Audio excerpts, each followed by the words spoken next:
இல்லாமல் படிக்கணும்னா கண்டிப்பாக கஷ்டப்படணும். வேறு வழி இல்லை.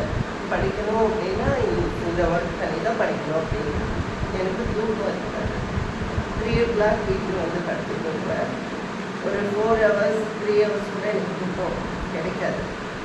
மறுபடியும் காலேஜ் போகணும். புக்ஸ் எடுத்து படிக்கிற மாதிரி இருந்தால் பிரச்சனை இல்லை. பட் நம்ம full day college 10 to 4 o'clock வரைக்கும் நான் டான்ஸ் பண்ணணும், எல்லாமே பண்ணணும். காலைல ஃபுட்டு இருக்காது. பக்கத்தில் சென்னையில் பக்கத்தில் இருக்கிற ஒரு ஹோட்டலில் டெய்லி ஏதாவது ஒரு வெரைட்டி ரைஸ் இப்படியெல்லாம் கஷ்டப்பட்டு படித்து முடிச்சுட்டு நம்ம ஒரு டீச்சர் ஆகிடுவோம், எல்லாருமாவே நம்ம இருக்கக்கூடாது அப்படின்னு எனக்கு இதெல்லாம் பண்ணணும் அப்படின்னு ஒரு ஆசை இருக்க காரணமே என்னோட அக்கா தெரியும் அப்படின்னு சொன்னாங்க.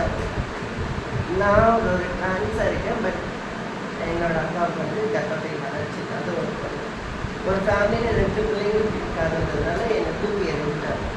ஓகே, நான் இப்படி இருந்தாலும் நான் ஏதாவது ஒரு விஷயத்தில் ஸ்ட்ராங்காக இருந்தால் நாளைக்கு அவளை பார்த்துக்க முடியும் அப்படிங்கிறதுனால எப்படியாவது நம்ம படிச்சு கொடுத்துடலான்ட்டு படித்து முடிச்சுட்டு ஜாப் அப்படின்னு வரும்போது இந்த கோவிட் இதெல்லாம் வந்து எல்லாம் குளறுபடியாகி எதுவும் கிடைக்காம போச்சு.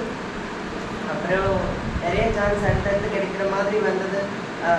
ஹஸ்பண்ட்கிட்ட வந்து ஒரு கிளாஸ் ஆரம்பித்தேன். சப் கலெக்டருக்கு போய் கிளாஸ் எடுத்தேன். ஆனால் எதுவுமே எனக்கு செட் ஆகலை. சப் கலெக்டர் அவ்வளோ பெரிய ஆள். பட் அவங்களுக்கு வந்து டெய்லி போய் மார்னிங் கிளாஸ் எடுத்துகிட்டு வரணும். கிளாஸ் எடுத்தாங்களா முடிச்சாங்களா போனாங்களா 2 hours தானே அப்படின்னு சொல்லிட்டு சேலரி வைஸும் சரி எனக்கு பிடிக்கல. அவங்க அவ்வளோ பெரிய அதிகாரம் இருந்தாலும் எனக்கு பிடிக்கல. பட் அதனால் எனக்கு கிளாஸ் எடுக்கிறது விருப்பம் அப்படியே இல்லாமல் போயிட்டு கடைசியாக இங்கே ஒரு டீச்சராக மாறிட்டேன். இங்கே வந்து மிஸ் அப்படின்னு சொல்லி கேட்குறது, இந்த பிள்ளைங்களோட பார்க்கணும், இது எல்லாமே போகும்போது மறுபடியும் உங்களை பார்க்க மாட்டேன்னா ரொம்ப பிடிச்சிருக்கு, ரெகுலராக நீங்கள் வாங்க அப்படின்னு சொல்கிறது. எல்லாம் ஓடி வந்து கட்டி பிடிச்சிக்கிட்டாங்க.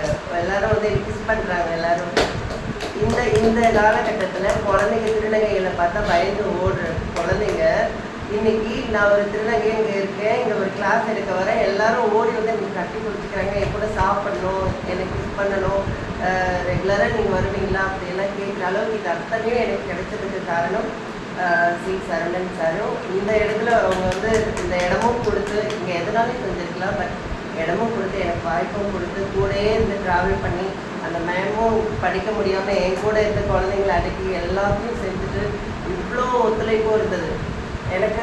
நான் இங்கே கொஞ்சம் டயர்டாக இருக்க ஒரு சில நாள் சாப்பிட்டாம லேட் ஆகிடுச்சுன்னு சொல்லி கிளம்பி வந்துடுவேன். அந்த மாதிரி டைம்லலாம் எனக்கு பக்காவாக சூப்பராக டீ போட்டு கொடுத்து என்னை வந்து இவ்வளோ இருந்துச்சு.